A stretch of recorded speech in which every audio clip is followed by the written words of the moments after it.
Hello guys, welcome back to our channel. So ഇന്ന് നമ്മൾ നോക്കുന്നത് അറ്റാക്ക് ഓൺ ടൈറ്റൻ എന്ന ജാപ്പനീസ് അനിമി TV സീരീസിന്റെ സീസൺ 3 17ാമത്തെ എപ്പിസോഡാണ്. എപ്പിസോഡ് പോകുന്നതിന് മുമ്പ് എല്ലാവരും നമ്മുടെ വീഡിയോ ഒന്ന് ലൈക്ക് ചെയ്യുക. നിങ്ങൾ ലൈക്ക് ചെയ്യുന്ന സമയത്ത് ഈ വീഡിയോക്ക് എത്ര ലൈക്ക് ആയെന്ന് തീർച്ചയായിട്ടും താഴെ ഒന്ന് കമന്റ് ചെയ്യുക. അപ്പോൾ സമയങ്ങളാണ് നേരെ എപ്പിസോഡിലോട്ട് പോകാം. എപ്പിസോഡ് തുടക്കത്തിൽ നമ്മൾ കാണുന്നത് ബീസ്റ്റ് ടൈറ്റന് നേരെ പാഞ്ഞടുക്കുന്ന കമന്റർ എർവിനെയും മറ്റ് സർവേ കോപ്സിനെയുമാണ്. പെട്ടെന്നാണ് ബീസ്റ്റ് ടൈറ്റൻ അവർക്ക് നേരെ പാറകൾ എറിയുന്നത്. അതിൽപ്പെട്ട് ആദ്യം എർവിൻ തന്നെ താഴെ വീഴുന്നു. അത് കണ്ട് സർവേ കോപ്സ് ടെൻഷനായി നിൽക്കുന്നു. ഏയ്, പുറകിലോട്ട് നോക്കരുത്, മുന്നോട്ട് പോ എന്നൊരു ഓഫീസർ വിളിച്ചു പറയുന്നു. ഇത് വളരെ ദയനീയമാണ്. ചരിത്രത്തിലെ തെറ്റുകൾ തന്നെയാണ് ഇവർ ആവർത്തിക്കുന്നതെന്ന് ഇവർക്ക് അറിയില്ലല്ലോ. കിങ് റൈസ് ഈ ലോകത്തിന്റെ ഓർമ്മകൾ അവരിൽ നിന്നും മായ്ച്ചു കളഞ്ഞത് കഷ്ടമായി പോയി. അതുകൊണ്ടാണ് അവർ ഈ തെറ്റ് വീണ്ടും ആവർത്തിക്കുന്നത്. അതിന്റെ അവസാനം മതിലിനകത്തെ പ്രായമായവരെയും കുട്ടികളെയും ഇതുപോലെ മരണത്തിലോട്ട് അവർ തള്ളിവിടും. പിന്നീട് അവർ അഭിമാനത്തോടെയാണ് മരിച്ചതെന്ന് പറഞ്ഞ് അത് ന്യായീകരിക്കും. അതെന്തൊരു മണ്ടത്തരമാണ് എന്ന് പറഞ്ഞ് തന്റെ കയ്യിലെ ആ പാറകൾ പൊടിച്ചു കളയുവാണ് ബീസ്റ്റ് ടൈറ്റൻ. എനിക്കിതെന്ത് പറ്റി? ഞാൻ എന്തിനാ ഇത് ഇത്രയും കാര്യമായി എടുക്കുന്നത്? നീ നിന്റെ അച്ഛനെ പോലെ അല്ലല്ലോ. ചെയ്യുന്ന കാര്യങ്ങളെല്ലാം ആസ്വദിക്കാൻ ശ്രമിക്കണ്ടേ എന്ന് പറഞ്ഞ് വീണ്ടും ബീസ്റ്റ് ടൈറ്റൻ അവർക്ക് നേരെ പാറകൾ എറിയുന്നു. ഇത് മനസ്സിലാക്കിയ സർവേ കോപ്സ് വീണ്ടും സിഗ്നൽ കാണിക്കുന്നു. അത് വരുന്നു. ഇങ്ങനെയാണോ ഞാൻ മരിക്കാൻ പോകുന്നത്? ഹിച്ചിപ്പോ എന്ത് ചെയ്യുമായിരിക്കും? ഇല്ല, അവൾ എഴുന്നേറ്റ് പോലും കാണില്ല. അതെന്ത് രസമായിരിക്കും. ഞാൻ എന്താ ഇവിടെ ചെയ്യുന്ന എന്നാ ഓഫീസർ ചിന്തിച്ചതും അവർ ആ പാറകളിൽ പെട്ട് ചിന്ന ഭിന്നമാകുന്നു. Yes, game over. ഒറ്റയേറിൽ എല്ലാം വീണു എന്നവൻ പറയുന്ന സമയത്താണ് വീണ്ടും ബാക്കിയുള്ള സർവേ കോപ്സ് അവന് നേരെ പോകുന്നത്. വീണ്ടും അവർ അതിന് നേരെ ഫയർ ചെയ്യുന്നു. മണ്ടന്മാർ തന്നെ. ഈ പുക നിങ്ങൾ എങ്ങനെ സഹിക്കും? ഇങ്ങനെ കടന്നാലറുന്നത് കൊണ്ട് നീയൊക്കെ എന്ത് നേടാനാണ് എന്ന് പറഞ്ഞ് ബീസ്റ്റ് ടൈറ്റൻ വീണ്ടും അവർക്ക് നേരെ പാറകൾ എറിയുന്നു. അതിൽപ്പെട്ട് ബാക്കിയുണ്ടായിരുന്ന സർവേ കോപ്സും ചിന്ന ഭിന്നമാകുന്നു. അപ്പോഴാണ് ബീസ്റ്റ് ടൈറ്റൻ തന്റെ സൈഡിലോട്ട് നോക്കുന്നത്.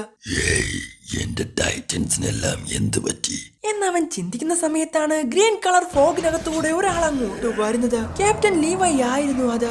അത് കണ്ട് ബീസ്റ്റ് ടൈറ്റൻ അവനെ അറ്റാക്ക് ചെയ്യാൻ ശ്രമിക്കുന്നുണ്ടെങ്കിലും ഫ്രൂട്ട്സ് കട്ട് ചെയ്യുന്ന ലാഘവത്തോടെ ക്യാപ്റ്റൻ ലീവൈ അവന്റെ കൈ അങ്ങ് മുറിച്ചു കളയുന്നു. ഇത് കണ്ട് അവനൊന്നും മനസ്സിലാകുന്നില്ല. ഒരു സോൾജറെ നിങ്ങൾ സൂക്ഷിക്കണം. അവന്റെ പേര് Levi, captain Levi. Very dangerous. ഇവനാണോ ലിവായ്?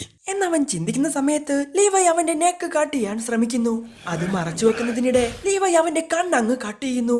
കണ്ണ് കാണാൻ സാധിക്കാതെ അവൻ പകച്ചു നിൽക്കുന്ന സമയത്ത് ലീവൈ അവന്റെ കാലുകളും വെട്ടിക്കളയുന്നു. കുറച്ചു നേരം നീ നന്നായി ആസ്വദിച്ചതല്ലേ? വാ, നമുക്ക് കുറച്ചുകൂടെ ആസ്വദിക്കാം എന്ന് പറഞ്ഞ് ലീവൈ അവനെ അറ്റാക്ക് ചെയ്യാൻ ശ്രമിക്കുന്നു. സോ ബീസ്റ്റ് ടൈറ്റൻ തന്റെ ഹാർഡനിങ് ടെക്നിക് ഉപയോഗിക്കുന്നുണ്ടെങ്കിലും ക്യാപ്റ്റൻ ലീവൈ വിട്ടുകൊടുക്കാൻ തയ്യാറാകുന്നില്ല. അവന്റെ കൈ അങ്ങ് മുറിച്ചു കളഞ്ഞ് അറഞ്ചം പറഞ്ഞ് അവന്റെ നെക്കിനിട്ട് അങ്ങ് വെട്ടുന്നു. ഒന്ന് ചിന്തിക്കാൻ പോലുള്ള സമയം കൊടുക്കുന്നതിന് മുൻപ് ക്യാപ്റ്റൻ ലീവൈ അവനെ പുറത്തെടുക്കുന്നു. ഒരു ട്രാൻസ്ഫോമിങ്ങിന് ശേഷം നിന്റെ ശരീരത്തിന് പരിക്ക് പറ്റിയാൽ അത് ഹീലാവാതെ വീണ്ടും ട്രാൻസ്ഫോം ആവാൻ നിന്നെ കൊണ്ട് സാധിക്കില്ല. എന്താ ശരിയല്ലേ? എനിക്ക് നിന്നോടൊരു ചോദ്യം ചോദിക്കാനുണ്ട്. മര്യാദക്ക് അതിന് ഉത്തരം പറ എന്ന് ലീവൈ പറയുന്ന സമയത്താണ് ഒരു കാര്യം ലീവൈ ആലോചിക്കുന്നത്. ഇവരെ എനിക്ക് പെട്ടെന്ന് കൊല്ലാൻ സാധിക്കില്ല.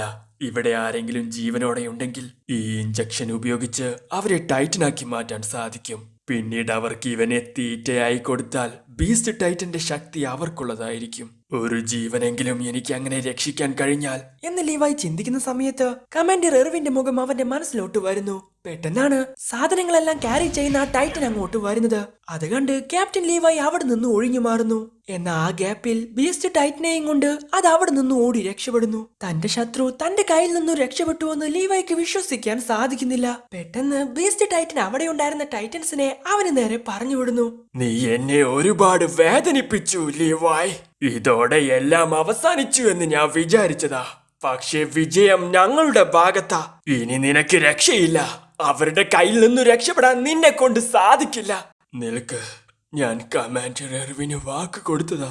എന്ത് വില കൊടുത്തും നിന്നെ ഇല്ലാതാക്കുമെന്ന് ഞാൻ വാക്ക് കൊടുത്തതാ എന്ന് പറഞ്ഞ് തനിക്ക് നേരെ വരുന്ന ടൈറ്റൻസിനെയെല്ലാം അവൻ വെട്ടി വീഴ്ത്തുന്നു. അപ്പോഴാണ് നമ്മൾ ആ കാഴ്ച കാണുന്നത്. താഴെ വീണ സർവേ കോപ്സിലെ ഒരാൾക്ക് കാര്യമായിട്ടുള്ള പരിക്കൊന്നും പറ്റിയിട്ടുണ്ടായിരുന്നില്ല. ഞാൻ എന്താ ജീവനോടെ? ഇവിടെ ആരെങ്കിലും ബാക്കിയുണ്ടോ? ഹേയ്, ആരെങ്കിലും ഇവിടെ ജീവനോടെ ഉണ്ടോ? എന്നവൻ വിളിച്ചു ചോദിക്കുന്നു. പിന്നീട് നമ്മൾ കാണുന്നത് മതിലിന് അടുത്തോട്ട് പോകുന്ന കൊളോസ്റ്റൽ ടൈറ്റനെയാണ്. താഴെ വീണ റെയ്നർ ടൈറ്റനായി എഴുന്നേറ്റിരുന്നു. അവൻ വീണ്ടും എഴുന്നേറ്റു. അവൻ എന്താ ചാവാത്തത്? അവനെപ്പോലെ ഒരുത്തനെ നമുക്ക് എന്തെങ്കിലും ചെയ്യാൻ സാധിക്കുമോ? ഹേയ് ആർമിൻ, എറിനെ എങ്ങനെയെങ്കിലും അവിടെ നിന്ന് രക്ഷപ്പെടുത്താൻ നോക്കാം എന്ന് ജിൻ പറയുന്നു. പക്ഷെ ആർമിന്റെ ശ്രദ്ധ മുഴുവൻ കൊളോസ്റ്റൽ ടൈറ്റന് മേലെ ആയിരുന്നു. ഹേയ്, കൊളോസ്റ്റൽ ടൈറ്റൻ കുറച്ച് മെലിഞ്ഞിട്ടുണ്ട്. അങ്ങനെയെങ്കിൽ ഹാൻജി പറഞ്ഞത് ശരിയായിരുന്നോ? കൊളോസ്റ്റൽ ടൈറ്റന് ഒരുപാട് നേരം ഫൈറ്റ് ചെയ്യാൻ സാധിക്കില്ല. എറിനെ വെച്ചുള്ള എക്സ്പെരിമെന്റ് നിങ്ങൾക്ക് ഓർമ്മയില്ലേ? അടുപ്പിച്ച് 3 തവണ മാത്രമേ അവനെ കൊണ്ട് ടൈറ്റൻ ആകാൻ സാധിക്കൂ. അവൻ വെറും ഒരു 15 മീറ്റർ ടൈറ്റനാണ്. അങ്ങനെയെങ്കിൽ 60 മീറ്റർ ഉള്ള ടൈറ്റന് ഒരുപാട് എനർജി ആവശ്യമായിരിക്കും. അതിന്റെ കൂടെ അവന്റെ ആവി കൊണ്ടുള്ള അറ്റാക്കും. അവന്റെ ശരീരത്തിലെ ആ മസിൽസ് ഉപയോഗിച്ചാണ് അവൻ ആവി ഉണ്ടാക്കുന്നത്. ഇതിങ്ങനെ തന്നെ പോയാൽ അവനൊരു അസ്ഥിയായി മാറും. ഹേയ് ആർമിൻ, നീ എന്താ പറഞ്ഞു വരുന്നത്? എന്റെ കയ്യിൽ ഒരു പ്ലാൻ ഉണ്ട്. റെയ്നറിനെ നിങ്ങൾ ഇവിടെ നിന്നും മാറ്റണം. ബെർഡോൾഡിന്റെ കാര്യം ഞാനും എറിനും നോക്കിക്കോളാം. എന്നെ വിശ്വസിക്ക്. അവനെ ഇല്ലാതാക്കാൻ ഞങ്ങൾ 2 പേരും മാത്രം മതി എന്ന് ആർമിൻ അവരോട് പറയുന്നു. ശരി, റെയ്നറിന്റെ കാര്യം ഞങ്ങൾ നോക്കിക്കോളാം എന്ന് മിക്കാസയും പറയുന്നു. എന്താണെന്നറിയില്ല, നമ്മുടെ ഫ്രീഡം വീണ്ടെടുക്കുന്നതിനെ കുറിച്ച് ആലോചിക്കുമ്പോ ഞാൻ ഒരുപാട് സ്ട്രോങ് ആയതുപോലെ തോന്നുന്നു എന്ന് എറിൻ പറഞ്ഞത് ആർമിന് ഓർമ്മ വരുന്നു. ഈ പ്ലാൻ വിജയിച്ചാൽ എനിക്കൊരിക്കലും സമുദ്രം കാണാൻ സാധിക്കില്ല. എന്താണെന്നറിയില്ല, പുറത്തുള്ള ലോകത്തെക്കുറിച്ച് ചിന്തിക്കുമ്പോ ഞാനും ഒരുപാട് സ്ട്രോങ് ആവുന്നത് പോലെ തോന്നുന്നു എന്ന് പറഞ്ഞ് തന്റെ കയ്യിലെ വെപ്പൺ ഉപയോഗിച്ച് ആർമിൻ എറിനെ ഒറ്റക്കുത്ത് അങ്ങ് കുത്തുന്നു. ഏയ് എറിൻ, എഴുന്നേക്ക്. പുറത്തുള്ള സമുദ്രം നമുക്കായി കാത്തിരിക്കുന്നുണ്ട് എന്ന് ആർമിൻ വിളിച്ചു പറയുന്നു. അപ്പോഴാണ് ഒരു കാര്യം വെളിപ്പെടുത്തുന്നത്. പുറത്തുള്ള ലോകം നമ്മൾ ചിന്തിക്കുന്നതിലും അപ്പുറത്താണ്. അവിടെ തീ കൊണ്ടുള്ള വെള്ളവും ഐസ് കൊണ്ടുണ്ടാക്കിയ ഭൂമിയും കണ്ണെത്താ ദൂരം നീണ്ടുകിടക്കുന്ന മണൽപ്പാടങ്ങളും ഭൂമിയുടെ അറ്റം വരെ നീളുന്ന സമുദ്രം എന്നറിയപ്പെടുന്ന കായലുമുണ്ട്. സോ അടികൊണ്ട എറിനെ എഴുന്നേപ്പിച്ച് ആർമിൻ അവനോട് പ്ലാനുകളെല്ലാം പറയുന്നു. ശരി, ഇനി ഈ പ്ലാൻ നടപ്പിലാക്കിയാൽ മാത്രം മതി. അങ്ങനെ ബെർഡോൾഡിനെ പറ്റിക്കാൻ സാധിച്ചാൽ തീർച്ചയായിട്ടും ഇതിൽ വിജയം നമുക്കായിരിക്കും എന്ന് ആർമിൻ അവനോട് പറയുന്നു. സോ എറിനും ആർമിനും കൊളോസ്റ്റൽ ടൈറ്റനെ കൈകാര്യം ചെയ്യുന്ന സമയത്ത് റെയ്നറിനെ അവരുടെ അടുത്തോട്ട് പോകാൻ വിടാതെ പിടിച്ചു നിർത്തുന്നതാണ് മിക്കാസയുടെയും ജിന്നിന്റെയും പ്ലാൻ. എന്നാൽ അവരെ ഒന്നും മൈൻഡ് പോലും ചെയ്യാതെ റെയ്നർ എറിന്റെ അടുത്തോട്ട് പോകുന്നു. ഇത് കണ്ട് മിക്കാസ തണ്ടർ സ്പിയർ ഉപയോഗിച്ച് അവനെ അറ്റാക്ക് ചെയ്യാൻ ശ്രമിക്കുന്നു. അടികൊണ്ട് റെയ്നർ താഴെ വീഴുന്നു. റെയ്നറിന്റെ ശ്രദ്ധ മാറ്റാൻ സാധിക്കില്ലെങ്കിൽ അവൻ ഇവിടെ വെച്ച് തന്നെ ഇല്ലാതാക്കാം. എറിനെയും ആർമിനെയും പ്രൊട്ടക്ട് ചെയ്യേണ്ടത് നമ്മളാണ്. പക്ഷെ നമ്മുടെ കയ്യിൽ ഇനി 3 തണ്ടർ സ്പിയേഴ്സ് മാത്രമേ ഉള്ളൂ. അറിയാം, അത് ഉപയോഗിച്ച് നമുക്ക് അവനെ ഇല്ലാതാക്കിയേ പറ്റൂ എന്ന് പറഞ്ഞവർ താഴെ വീണ് റെയ്നറിന്റെ അടുത്തോട്ട് പോകുന്നു. എനിക്ക് എന്താ പറ്റിയത്? ഒരൊറ്റ ആക്രമണം കൊണ്ട് എന്റെ കാൽമുട്ടുകൾ തകർന്നോ? ആ സംഭവത്തിന് ശേഷം എനിക്കൊന്നും ഓർമ്മയില്ല. ഞാൻ ഇവിടെ മുഴുവൻ തകർക്കാൻ പോവാണ്. കഴിയുമെങ്കിൽ നിന്റെ ടൈറ്റനെ തിരിച്ചു കിടത്ത് എന്ന് ബെർഡോൾഡ് പറഞ്ഞത് മാത്രം അവന് ഓർമ്മയുണ്ട്. എന്തുകൊണ്ടാണ് ഇങ്ങനെ സംഭവിച്ചത്? ഇവിടെ എന്താ നടക്കുന്നത്? അധിക നേരം പിടിച്ചു നിൽക്കാൻ എന്നെ കൊണ്ട് സാധിക്കില്ല. പക്ഷേ എറിൻ എവിടെയാണെന്ന് എനിക്കറിയാം. അവനെ പിടിച്ചാൽ വിജയിക്കുമെന്നും അറിയാം. എന്താ ശരിയല്ലേ ബെർഡോൾഡ്? ഇവരെ തീർത്തിട്ട് വേഗം ഞാൻ നിന്റെ അടുത്തോട്ട് വരാം. അങ്ങോട്ട് പോയ 4 പേരും റെയ്നറുമായി ഫൈറ്റ് ചെയ്തുകൊണ്ടിരിക്കുകയാണ്. എന്നാലും എറിനും ആ 5 പേരും മാത്രമേ ആ ബ്ലാസ്റ്റിൽ നിന്നും രക്ഷപ്പെട്ടിട്ടുള്ളൂ. അതിൽപ്പെട്ട് എല്ലാവരും ചാരമാകുമെന്നായിരുന്നു ഞാൻ വിചാരിച്ചത്. പക്ഷേ എന്റെ തീരുമാനം മാറില്ല ആർമീൻ. ഇങ്ങനെയിരിക്കുന്ന എറിനെ എഴുന്നേൽപ്പിച്ചത് കൊണ്ട് ഒരു പ്രയോജനവുമില്ല. ഇവിടെ നീ ആരെയാണ് നഷ്ടപ്പെടുത്താൻ പോകുന്നതെന്ന് എനിക്ക് കാണണം. ഇതെന്റെ പ്ലാൻ ആണെന്ന് എനിക്കറിയാം. പക്ഷെ എനിക്ക് എത്ര നേരം പിടിച്ചു നിൽക്കാൻ സാധിക്കുമെന്നതിനെ ആശ്രയിച്ചിരിക്കുമെല്ലാം. എറിൻ, നീ പേടിക്കണ്ട. സമുദ്രം കാണാതെ ഞാൻ മരിക്കില്ല.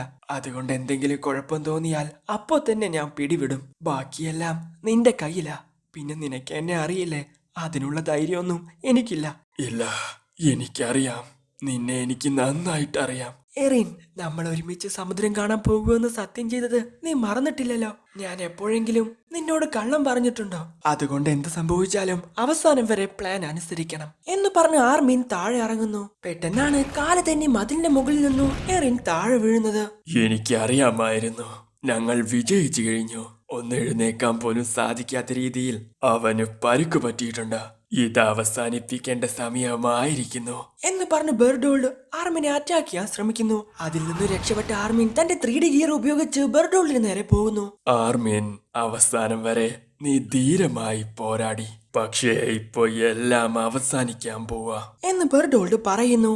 പിന്നീട് നമ്മൾ കാണുന്നത് റെയ്നറിനെ തടയാൻ ശ്രമിക്കുന്ന മിക്കാസയെയും ജിന്നിനെയുമാണ്. 3 തണ്ടർ സ്പിയർ ഉപയോഗിച്ച് റെയ്നറിനെ ഇല്ലാതാക്കാൻ ഇത് മാത്രമേ വഴിയുള്ളൂ. അവൻ അനങ്ങാൻ സാധിക്കുന്നതിന് മുൻപ് തന്നെ ഇത് തീർക്കണം. ഈ പോരാട്ടം എങ്ങനെ അവസാനിച്ചാലും അത് ഇവിടെ വെച്ചായിരിക്കും എന്ന് പറഞ്ഞ് അവർ റെയ്നറിനെ അറ്റാക്ക് ചെയ്യാൻ ശ്രമിക്കുന്നു. ആദ്യം ഞാൻ അവന്റെ ശ്രദ്ധ തിരിക്കാം. പിന്നെ കോണിയും സശയും തണ്ടർ സ്പിയർ ഉപയോഗിച്ച് അവന്റെ താടിയെല്ലാം അറ്റാക്ക് ചെയ്യണം എന്നായിരുന്നു അവരുടെ പ്ലാൻ. എന്നാൽ സശയ്ക്ക് അവളുടെ തണ്ടർ സ്പിയർ മിസ്സാകുന്നു. 2 വശത്തു നിന്നും അവന്റെ താടിയെല്ലാം അറ്റാക്ക് ചെയ്താൽ അവന്റെ വാ തുറക്കും. അവസാനത്തെ തണ്ടർ സ്പിയർ ഉപയോഗിച്ച് മിക്കാസ തുറന്നിരിക്കുന്ന അവന്റെ വായിലൂടെ അറ്റാക്ക് ചെയ്യും. എന്നാൽ സശയ്ക്ക് തന്റെ തണ്ടർ സ്പിയർ ഇപ്പോ മിസ്സായിരിക്കുന്നു. സോ റെയ്നറിന്റെ വായ ഇപ്പോ തുറന്നിട്ടില്ല. ഇല്ല, എനിക്ക് എന്തെങ്കിലും ചെയ്തേ പറ്റൂ എന്ന് ചിന്തിക്കുകയാണ് മിക്കാസ. ഇതേ സമയം ബെർഡോൾഡിനെ അറ്റാക്ക് ചെയ്യാൻ ശ്രമിക്കുന്ന ആർമിനെ തടയാൻ അവന്റെ ശരീരത്തിൽ നിന്നും ആവി പുറത്തു വിട്ടുകൊണ്ടിരിക്കുകയാണ് ബെർഡോൾഡ്. എന്തുകൊണ്ടാണ് ആർമിനെ എനിക്ക് തെറിപ്പിച്ച് കളയാൻ സാധിക്കാത്തത്? എന്താ അവന്റെ ആങ്കർ വിട്ടുപോകാത്തത്? എന്റെ അടുത്തോട്ട് വരാൻ അവനെ കൊണ്ട് സാധിക്കില്ല. പിന്നെ എന്താ അവന്റെ പ്ലാൻ? യെസ്, എനിക്കറിയാമായിരുന്നു. ആ ആവി ഉണ്ടാക്കാൻ അവന്റെ മസിൽസിന് മാത്രമേ സാധിക്കൂ. അതുകൊണ്ടാണ് ആങ്കർ ഞാൻ അസ്ഥയിൽ കൊളുത്തിയത്. ആവി പുറത്തുവിടുന്ന സമയത്ത് അവനെ കൊണ്ട് അനങ്ങാനും സാധിക്കില്ല.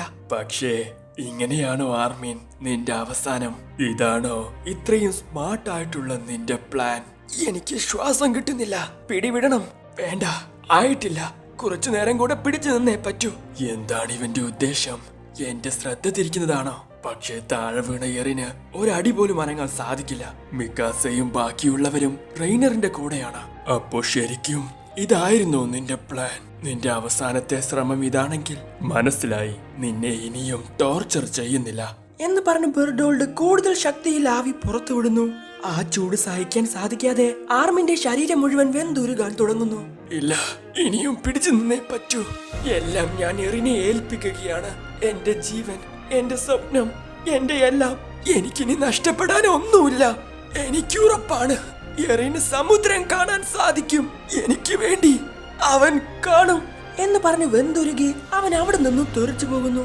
മിക്കാസ, ഇത് അപകടമാണ്. അല്ല, ഇതാണ് വേണ്ടത് എന്ന് പറഞ്ഞ് ഹാൻജി അങ്ങോട്ട് വരുന്നു. തന്റെ കയ്യിലെ തണ്ടർ സ്പിയർ ഉപയോഗിച്ച് ഹാൻജി അവനെ അറ്റാക്ക് ചെയ്യുന്നു. വേഗം മിക്കാസ, ഇത് നിന്റെ ടേൺ ആണ്. സോ വാ തുറന്നിരിക്കുന്ന റെയ്നറിന്റെ വായ്ക്കകത്തോട്ട് പോകുവാണ് മിക്കാസ. എല്ലാം അവസാനിച്ചു റെയ്നർ എന്ന് പറഞ്ഞ് അവൾ അവനെ അറ്റാക്ക് ചെയ്യുന്നു. അവന്റെ ടൈറ്റൻ ശരീരത്തിനകത്ത് നിന്നും അവൻ തെറിച്ചു പോകുന്നു. കഴിഞ്ഞു. ഇനി എറിനും കുതിരകളും മാത്രം എന്ന് പറഞ്ഞ് എറിനെ നോക്കുവാണ് ബെർഡോൾഡ്. അപ്പോഴാണ് അവൻ ആ കാഴ്ച കാണുന്നത്. തന്റെ ഹാർഡനിങ് കഴിവ് ഉപയോഗിച്ച് മതിലിലെ ആ ദ്വാരം അവൻ അടച്ചിരിക്കുന്നു. അത് കണ്ട് ബെർഡോൾഡിന് വിശ്വസിക്കാൻ സാധിക്കുന്നില്ല. പെട്ടെന്നാണ് പുറകിലൂടെ വന്ന എറിൻ അവന്റെ നെക്കങ്ങ് കീറി മുറിച്ച് അവനെ പുറത്തോട്ട് വലിച്ചങ്ങ് എടുക്കുന്നത്. ഇതായിരുന്നു അവരുടെ പ്ലാൻ. എഴുന്നേക്കാൻ കഴിയാതെ എറിൻ അഭിനയിക്കുകയായിരുന്നു. ആർമിൻ അതിന് സമയം ഒപ്പിച്ചു കൊടുത്തു. ഹാർഡനിങ് കഴിവ് ഉപയോഗിച്ച് എറിൻ അവന്റെ തന്റെ രൂപം ഉണ്ടാക്കിയതായിരുന്നു. ശത്രുക്കൾ ആരും അടുത്തില്ലെന്ന് അവർക്ക് എന്നെ വിശ്വസിപ്പിക്കണമായിരുന്നു. ആ കെണിയിൽ ഞാൻ വീണുപോയി എന്ന് പറഞ്ഞ് കൊളോസ്റ്റൽ ടൈറ്റൻ താഴെ വീഴുന്നു. പിന്നീട് നമ്മൾ കാണുന്നത് ബെർഡോൾഡിനെയും കൊണ്ട് ആർമിന്റെ അടുത്തോട്ട് വരുന്ന എറിനെയാണ്. ഞാൻ എപ്പോഴെങ്കിലും നിന്നോട് കള്ളം പറഞ്ഞിട്ടുണ്ടോ? ഡാമിറ്റ്, നടക്കാൻ പോകുന്ന എന്താണെന്ന് ഞാൻ ആലോചിക്കണമായിരുന്നു. ഹേയ്, നീ എന്താ തിരിച്ചടിക്കാഞ്ഞത്? നീ തിരിച്ചടിക്കാത്തത് കൊണ്ടാ അവർ വീണ്ടും തല്ലുന്നത്. എപ്പോഴും ഇങ്ങനെ തോറ്റാൽ മാത്രം മതിയോ? ഞാൻ തോറ്റിട്ടില്ല, ഞാൻ പേടിച്ചോടിയിട്ടില്ലല്ലോ എന്ന് ആർമിനെ പരിചയപ്പെട്ട ആ നിമിഷം എറിൻ ആലോചിക്കുന്നു. ആർമിൻ, നീ എല്ലാരെക്കാളും ധൈര്യശാലിയാണെന്ന് എനിക്കറിയാമായിരുന്നു എന്ന് കത്തിക്കരിഞ്ഞ് അവന്റെ ആ ശരീരം നോക്കി എറിൻ പറയുന്നു. സോ അവിടെ വെച്ച് ഈ എപ്പിസോഡ് അവസാനിക്കുന്നു. എന്നാൽ നിങ്ങൾക്ക് ഇഷ്ടപ്പെടുന്ന ലൈക്ക് ചെയ്യുക, ഷെയർ ചെയ്യുക, സബ്സ്ക്രൈബ് ചെയ്യുക, തൊട്ടടുത്ത ബെല്ലൈക്കൺ എനേബിൾ ചെയ്യുക. അടുത്ത എപ്പിസോഡ് അടുത്ത ദിവസം വരാതെ വരയ്ക്കും. ബൈ.